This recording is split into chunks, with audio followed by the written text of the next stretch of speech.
ఇప్పుడు దేవుడు ఆశిస్తున్న మన బాధ్యత, చెప్పండి, మన బాధ్యత ఏంటి? ఆయన ఇస్తున్న పిలుపు, మన దగ్గర నుంచి ఆయన ఆశిస్తున్న బాధ్యత ఏంటి?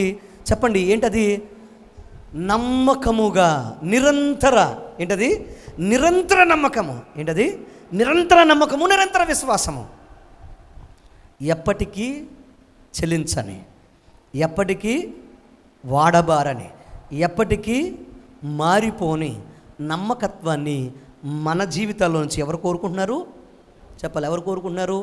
దేవుడు కోరుకుంటున్నాడు. ఇంతకుముందు చెప్పాను కదా, స్టూవర్డ్షిప్, గృహ నిర్వాహకము చేసేవారికి, అంటే ఆ బాధ్యత అనుభవించే వారికి, మోసేవారికి కొన్ని లక్షణాలు ఉంటాయి. 1 విశ్వాసం, 2 సేవా అనుభవం, 3 సమయమును త్యాగము చేసే అనుభవాలు, 4 వరాలు, ఫలాలు.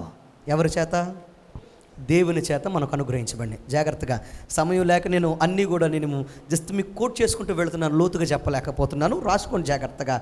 మీ దగ్గర పెన్ను పేపర్ ఉంటే, గృహ నిర్వాహకము చేసే వారికి తప్పకుండా ఈ అనుభవాలు ఉండాలి. 1 విశ్వాసము. విశ్వాసం లేకుండా మనము ఆయనతో కలిసి చెప్పాలి, నడవలేం. విశ్వాసం మనకు ఉండాలి. 2వది సేవా అనుభవం మనకు ఉండాలి. ఏ అనుభవం మనకు ఉండాలి? సర్వ్, అంటే మనము అందరికీ సేవ చేయాలి. అందరికీ చెప్పాలండి, సేవ చేయాలి. మన సేవ అనేక మందిని ఏం చేస్తుంది తెలుసా? దేవుని వైపు త్రిప్పడమే కాదు, అనేక మందికి బ్రతుకునిచ్చేటట్టుగా మారుస్తుంది. చింతలపూడిలో ఒక 2 దంపతులు ఉన్నారు.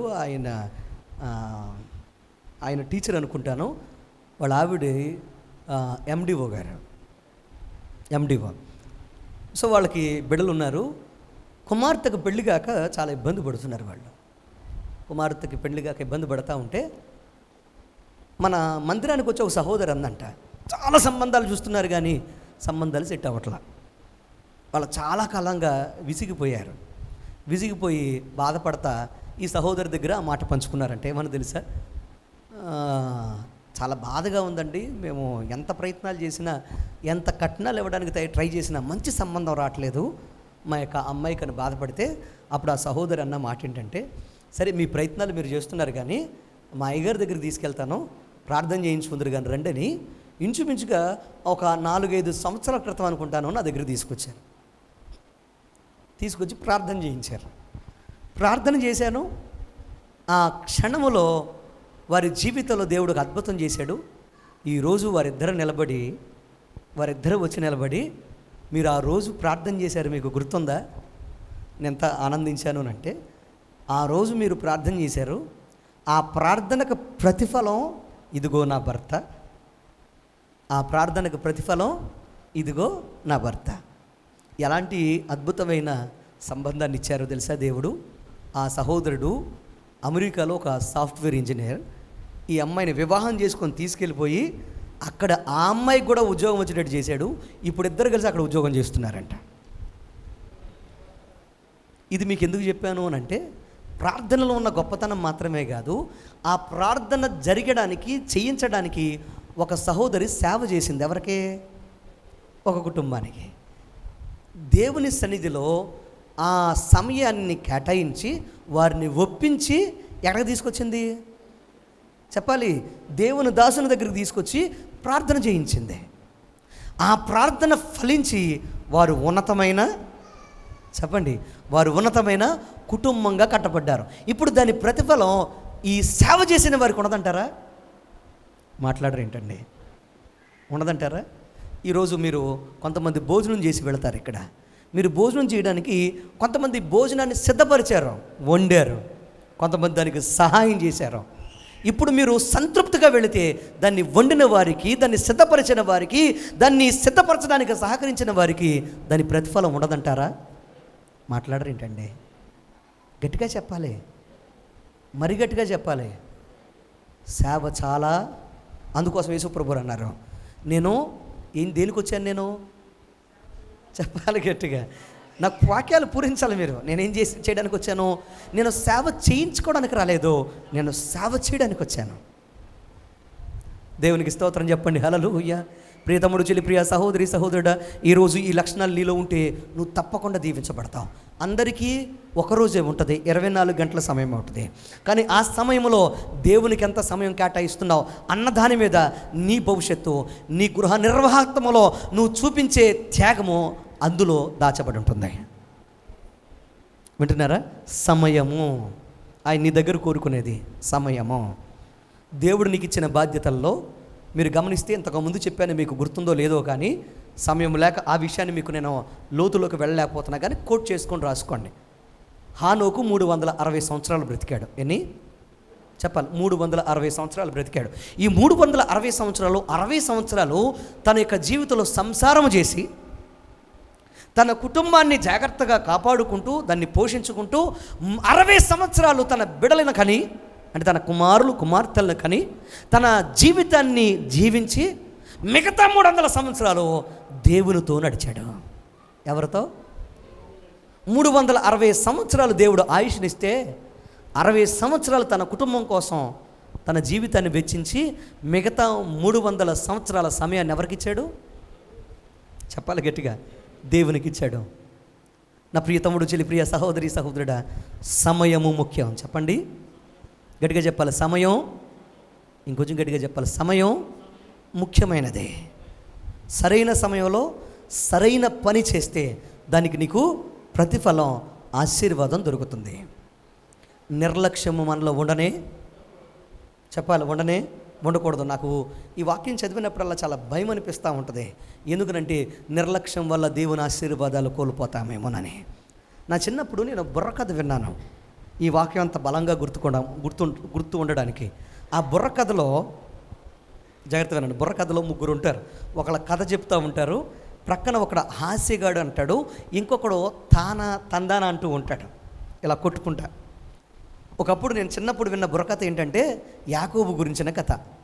ఆ యాకోబు గురించిన కథ చెప్తూ ఏమన్నాడు తెలుసా? ఆ కథగాడు పాడుతున్నాడు ఏమనంటే, ఆశీర్వాదం కోసం యాకోబు ఎలాగ తొందరపడ్డాడు విన్నారా? ఆశీర్వాదం ఇస్తానని తండ్రి చెప్తే యాషావు ఎలాగా నిర్లక్ష్యం చేశాడు. యాకోబు ఆ యొక్క అద్భుతమైన ఆశీర్వాదాలు పొందుకొని ఆనందంగా వెళ్ళిపోయిన తర్వాత యాషావు వచ్చి అంటాడు, నా తండ్రి, అప్పటి వరకు ఆనందంగా కథ చెప్పినాడు, ఆనందంగా పాట పాడినాడు, ఏమిలా ఇక ఇక్కడ భుజం మీద అదేమంటే తంబూర ఏదో ఉంటుంది, దాన్ని కొట్టుకుంటా ఇలాగా పాట పాడుతూ ఉంటే అప్పుడు వరకు ఆనందంగా యాకోబు వచ్చి అద్భుతమైన ఆశీర్వాదాలు తీసుకొని వెళ్ళాడు. ఈ లోపల యాషావు వచ్చాడు అంటూ ఒక్కసారిగా వాళ్ళ పాటలాగా డౌన్ చేసి దుఃఖ స్వరముతో, తండ్రి, నా తండ్రి, నేను వచ్చానయ్యా, నాకు దీవెన లేదా అని అంటే, అప్పుడు యాషావును చూసి యాకోబును పట్టుకు వెళ్ళిపోయాడని దీవులను అర్థం చేసుకున్న ఇస్సాకు అంటున్నాడు ఏమని తెలుసా? ఇప్పుడే కదా నీకు దీవులు నేను చెప్పాలి ఇచ్చేశాను అని అంటే, అదేంటి తండ్రి, ఇప్పుడేగా నేను వచ్చింది, ఇప్పుడే కదా, అదేంట్రా ఇంత త్వరపడి వచ్చి నా దగ్గర నుంచి దీవులు పట్టుకుని వాళ్ళు ఎవడెంతకే యాకోబా అంటే అన్నీ పట్టుకెళ్ళిపోయాడా అని తండ్రి ఆశ్చర్యపోతూ ఉంటే, ఈ కథ చెప్పేవాడు ఏడ్చుకుంటా అంటూ ఉంటాడు, ఏమి తెలుసా? పక్కనోడు అడుగుతూ ఉంటాడు, నా తండ్రి నన్ను కూడా దీవించవా అంటే కథ చెప్పేవాడు ఏమంటాడు తెలుసా? ఒరే నా కొడక, నా దగ్గర ఒక్క దీవెన కూడా లేదురా, నా దగ్గర ఇంత లేట్ వచ్చావేంట్రా, ఇప్పుడు వరకు ఎక్కడికి వెళ్ళావు, ఇంత నిర్లక్ష్యం ఏంట్రా అని పాడుతూ ఉంటాడు. ఇంత నిర్లక్ష్యం ఏంటి, నీ నిర్లక్ష్యం వల్ల దీవులన్నీ పోయినాయి. అయ్యయ్యో నా దగ్గర శాపాలు తప్ప ఏమీ. అప్పుడు యాషావులాగా విన్నారా, ఒకడు పాడతా అడుగుతూ ఉంటాడు ఏడుస్తూ, నా తండ్రి ఒక్క దీవెన. ఈ పక్కన కథ చెప్పేవాడు అంటాడు ఏమని తెలుసా? నా దగ్గర లేదురా నాన్న, తండ్రి ఒక్క దీవెన, ఇంకా అవకాశం లేదురా. ఇది నా చిన్నప్పుడు చూసిన కథ, ఇప్పటికి నా గుండెల్లో బాగా బలంగా నాటుకుపోయింది. సమయం ఉండగానే ఏం చేయాలి మనం? సద్వినియోగం చేసుకుంటూ ఆయన ఆశీర్వాదాల కోసం ఆయన ఇచ్చిన అవకాశాలను వినియోగించుకుంటూ వరాలు ఫలాలు మనం ఫలిస్తూ మన జీవితాల్లో వరాలు కలిగిన వారుగా ఆయన కోసం నమ్మకమైన గృహ నిర్వాహకులుగా మనం ఉండాలి. 2 చేతులు ఎత్తి హల్లెలూయా. ప్రియతముడు చెల్లి, ప్రియ సహోదరి సహోదరుడా, నీకు సమయం ఇచ్చాడు దేవుడు. సమయములో ఆయన కోసం నువ్వేం చేయాలి? నమ్మకమైన వానిగా ఉండు. ఆయన నిన్ను తప్పకుండా చెప్పాలి, హెచ్చిస్తాడు. నీకెందుకు ఈ మాట మీకు చెప్తున్నానంటే, నమ్మకమైన వానికి మేలులు చెప్పాలి. నమ్మకమైన వానికి మేలులు గడిగా చెప్పాలి, మెండుగా ఉన్నాయి. ఈ మధ్యన మేము కొన్ని నెలల నుండి చాలా కసిగా ప్రార్థన చేస్తున్నాం. కొంతమంది కోసం మెయిన్ వారి జీవితంలో ఉన్న వారి నమ్మకత్వాన్ని బట్టి. ఈ మాట కొంతమంది అనగానే మీకు కోపం రావచ్చు, బాధపడకండి. మీలో కూడా అలాంటి లక్షణాలు చూస్తే మీకోసం కూడా ప్రార్థన చేస్తాం. కొంతమందిలో ఉన్న లక్షణాలను బట్టి, వారి ఆశను బట్టి, వారు దేవునికిచ్చే సమయాన్ని బట్టి, దేవునిలో వారు చూపించే భక్తిని బట్టి కొంతమందిని టార్గెట్ చేసుకొని ప్రార్థన చేస్తున్నాం. చాలా కసిగా ప్రార్థన చేస్తున్నాం. జాగ్రత్తగా, మామూలుగా కాదు. ఒక రకంగా చెప్పాలంటే కన్నీరు గారుస్తున్నాం, పొర్లాడుతున్నాం. ఎందుకో తెలుసా? వారు నమ్మకంగా ఉంటున్నారు కనుక వారిని ఎవరికి అందని స్థితిలో, అందని స్థాయిలో ఉంచు ప్రభు అని. వారు నమ్మకమైన గృహ నిర్వాహకులుగా ఉన్నారు కనుక వారిని ఆస్తికకర్తలుగా, శాసించేవారిగా దేవుడు ఎలా ఆశీర్వదిస్తాడో, ఆయన ఆశీర్వదించిన వారిని ఎలా చూడాలి తప్ప ఇలా కాదు అనే కసితో ప్రార్థన చేస్తున్నాం.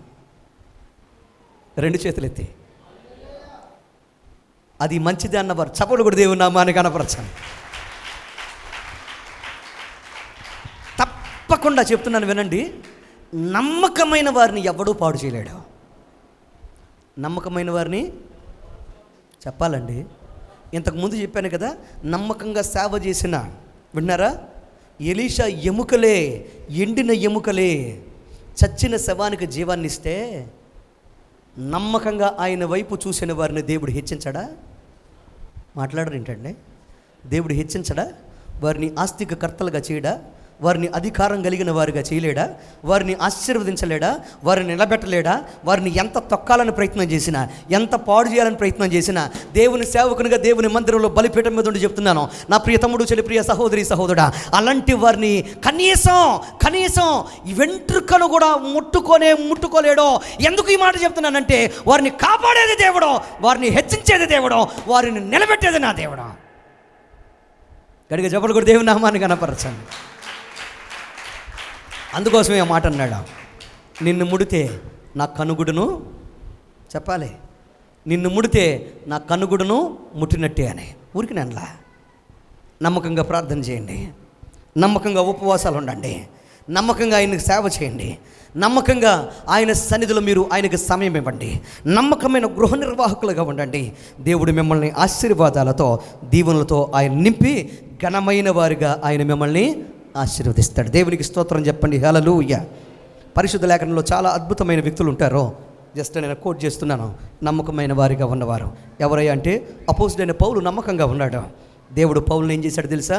ఎన్ని గాయాలు వచ్చినా, ఎన్ని బాధలు వచ్చినా, ఎన్ని కష్టాలు వచ్చినా, ఆయన యొక్క అద్భుతమైన గృహ నిర్వాహకుడిగా అతను ఏం చేశాడు? తన పరుగును తొడముట్టించేటట్లుగా ముందుకు నడిపించాడు. ఆ తర్వాత మీరు గమనిస్తే ఆది కాండంలో యోసేపు కనపడతాడు. తన జీవితంలో ఎంతో భయంకరమైన బాధలో ఉన్న నమ్మకంగా ఉన్నాడు. అందువల్ల యోసేపుని ఏం చేశాడు తెలుసా?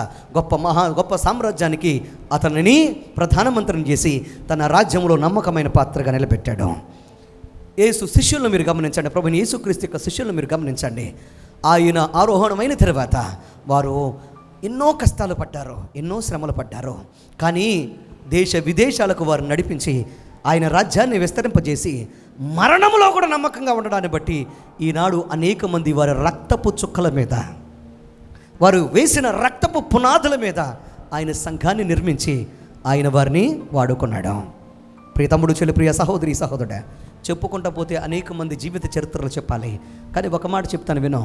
నువ్వు నమ్మకంగా ఉంటే నువ్వున్న చోట, నువ్వున్న గ్రామంలో, నువ్వున్న కంపెనీలో, నువ్వున్న కాలేజీలో, నువ్వున్న యూనివర్సిటీలో, నీ వ్యాపారంలో, నీ ఉద్యోగంలో ఆయన నిన్ను అద్భుతంగా గణపరుస్తాడు.